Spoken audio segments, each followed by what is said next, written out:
Bonjour à toutes et à tous. Je m'appelle Martin du blog candix.fr et je souhaite aujourd'hui vous poser une question. Avez-vous envie de devenir riche? Vous avez sans doute envie, vous aussi, d'augmenter votre pouvoir d'achat, mais vous ne savez pas comment vous y prendre avec la crise qui sévit. Nous allons voir au cours de cette courte vidéo comment faire pour vous aussi vous enrichir. Mais tout d'abord, laissez-moi me présenter. Je m'appelle Martin, j'ai 25 ans et je suis diplômé d'école supérieure de commerce. J'ai également étudié durant un an un MBA aux États-Unis pour obtenir un double diplôme et me perfectionner en anglais et en gestion d'entreprise. En parallèle de mes études, j'ai développé une activité de web entrepreneur. Donc je crée des sites internet principalement sur la thématique du voyage, j'attire de l'audience sur mes sites et je vends des espaces publicitaires. Mon activité de web entrepreneur m'a permis de voyager aux quatre coins du monde, notamment au Mexique en 2008 ou en Thaïlande l'année dernière.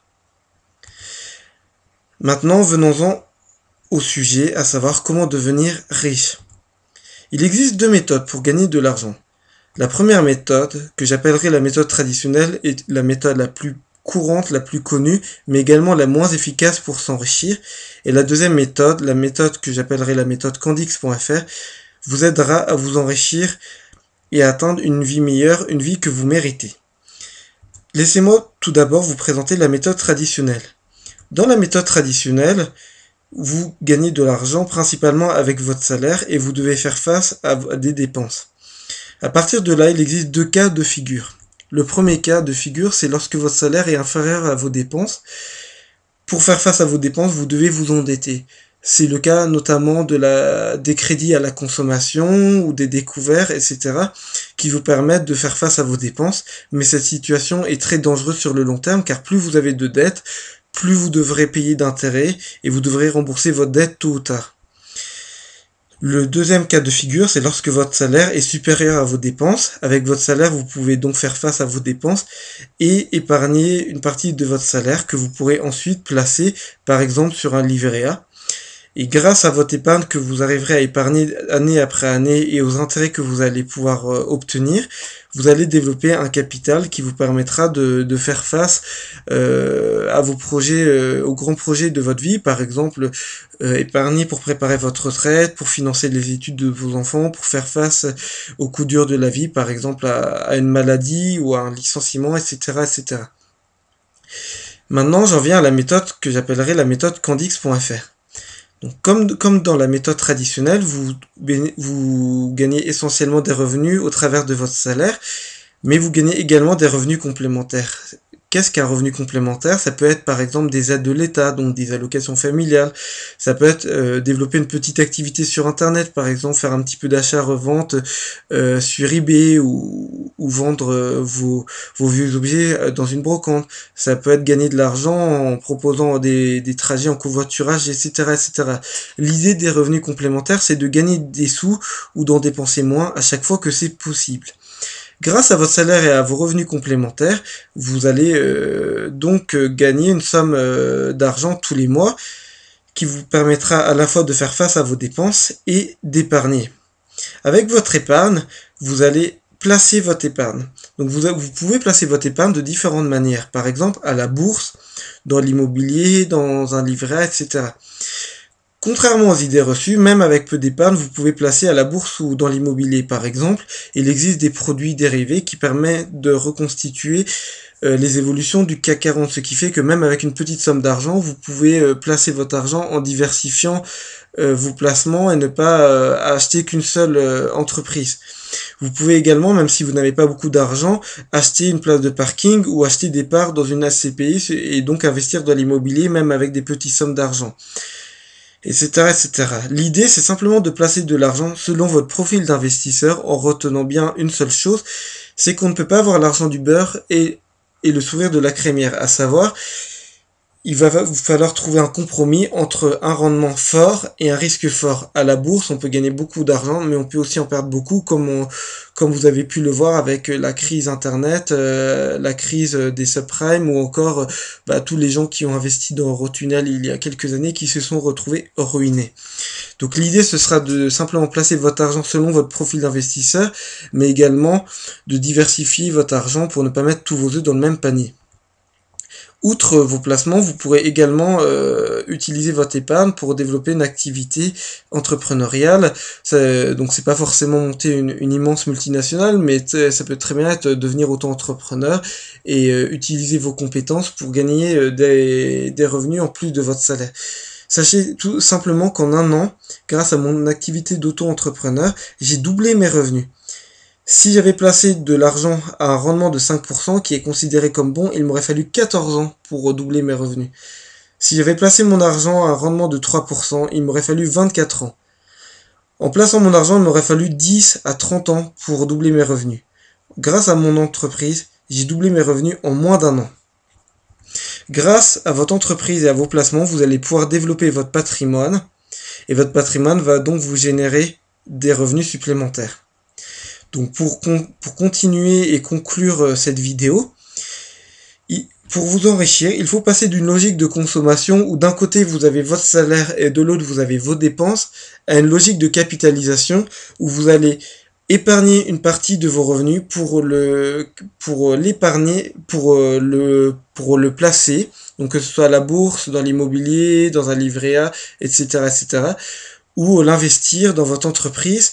Et donc votre entreprise et vos placements vous permettront de développer votre patrimoine, et votre patrimoine augmentant au fur et à mesure augmentera vos revenus du patrimoine, etc., etc. Et comme vous pouvez le voir avec le cercle en vert, ce cercle vertueux est sans fin, et vous pouvez vous enrichir indéfiniment en passant d'une logique donc de consommation, la logique qui est en orange, à une logique de capitalisation grâce à l'effet levier. Donc pour devenir riche, l'étape numéro 1, comme je vous disais, c'est développer votre capacité d'épargne, donc augmenter vos revenus, à savoir augmenter votre salaire, donc changer de travail, essayer de demander une augmentation, etc., et de développer des revenus complémentaires, et diminuer vos dépenses, donc faites la chasse aux dépenses inutiles. En faisant ça, par exemple, je vais réussir à économiser plus de 500 € par mois. Vous pouvez également mutualiser vos dépenses, par exemple en vivant en colocation ou en couple, ou négocier vos achats, etc. Les méthodes ne manquent pas pour gagner plus ou dépenser moins. Ces méthodes, je les présente dans mon livre intitulé Améliorer votre pouvoir d'achat et faites-vous plaisir, un livre de 211 pages vendu à 27 € que vous pourrez acheter sur mon blog candix.fr et qui est satisfait ou remboursé durant 3 mois. L'étape numéro 2 sera d'épargner, à savoir payez-vous en premier et bénéficiez de l'effet levier. Par exemple, si vous achetez un studio en empruntant une partie de l'argent auprès de la banque, vous pouvez faire en sorte que ce soit le locataire qui finance principalement votre investissement, de manière à vous forger un capital et des revenus, à savoir les loyers que vous allez payer simplement grâce à l'argent des autres, à savoir grâce à l'argent que votre locataire va vous payer tous les mois. L'étape numéro 3 sera de faire travailler votre épargne en trouvant un bon compromis entre le rendement et le risque. Et l'idée sera de toujours diversifier vos actifs comme je vous le disais précédemment. Et l'étape numéro 4 sera de développer une entreprise, à savoir sortir d'une logique où vous allez échanger votre temps, votre travail pour des revenus, à une logique de capitalisation pour développer un capital et du cash flow, à savoir des revenus. Par exemple, quand je travaille sur mes sites internet, cela ne génère aucun revenu à court terme, mais quand je travaille sur un projet, je sais que dans 1 an, dans 2 ans, dans 3 ans, mon travail va m'aider à générer des revenus.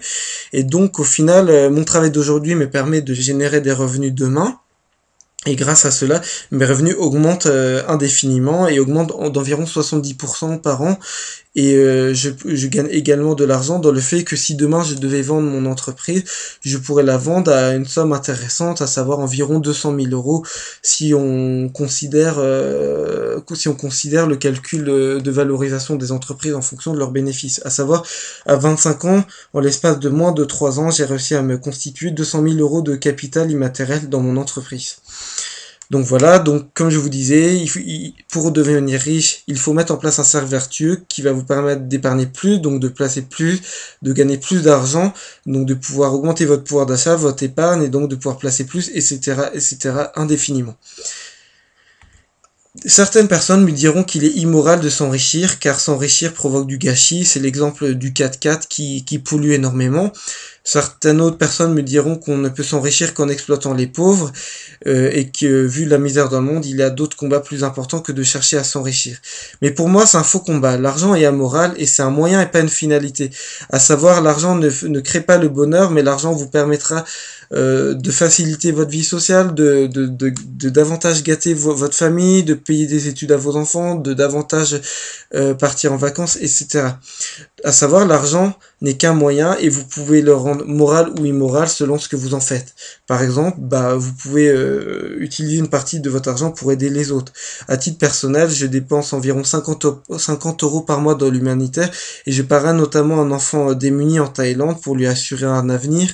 Donc voilà, grâce à mon argent, j'aide un enfant à avoir une éducation et 3 repas par jour grâce aux amis de l'orphelinat de Pattaya. Grâce à mon argent, je peux également mieux vivre ou gâter mes proches, à savoir par exemple inviter ma copine au restaurant ou l'inviter en vacances de temps en temps. L'argent ne fait donc pas le bonheur, mais il y contribue, et je pense sincèrement qu'il faut s'aider en premier, et le ciel t'aidera, comme le dit le dicton.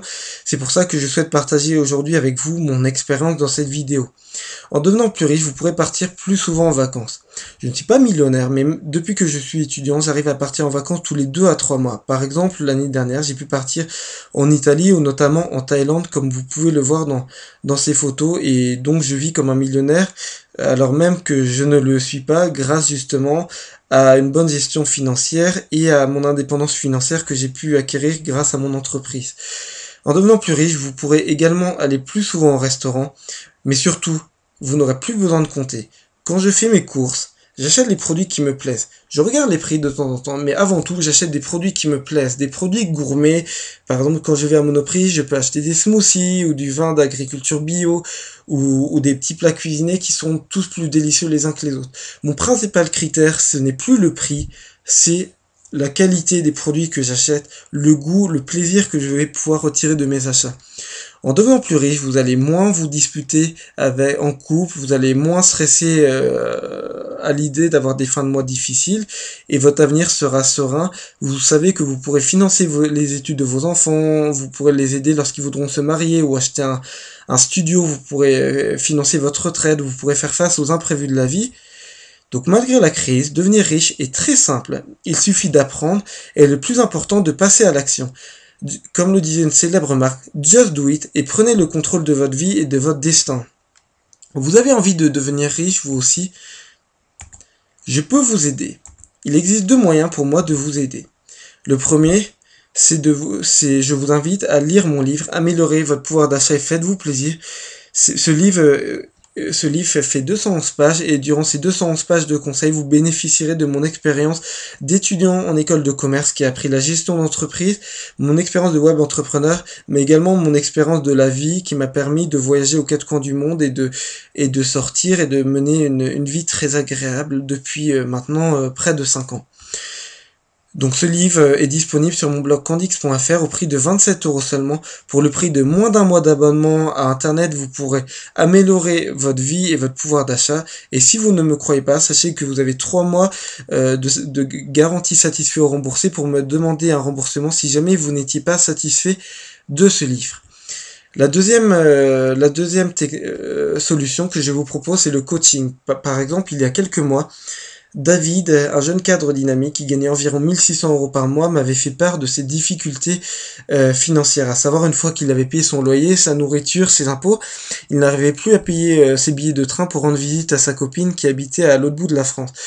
Et je l'ai aidé à améliorer sa gestion financière, notamment je lui ai conseillé de mensualiser ses dépenses pour mettre chaque mois un peu d'argent pour payer ses impôts et ses vacances. Et je lui ai également donné des conseils pour gagner plus et pour dépenser moins. Donc voilà, si vous aussi vous êtes intéressé par ce coaching, je vous invite à vous rendre sur mon blog candix.fr et à cliquer sur l'onglet formation et ensuite me contacter ou à payer directement 1 heure de formation. Donc 1 heure de formation coûte seulement 27 € de l'heure et elle aussi garantie satisfait ou remboursé. Donc profitez du droit d'avoir une formation à 27 € de l'heure tant que le prix n'augmente pas pour vous aussi bénéficier de mes conseils et augmenter votre pouvoir d'achat dès aujourd'hui. Voilà, cette vidéo est désormais terminée, je vous remercie et à très bientôt sur candix.fr.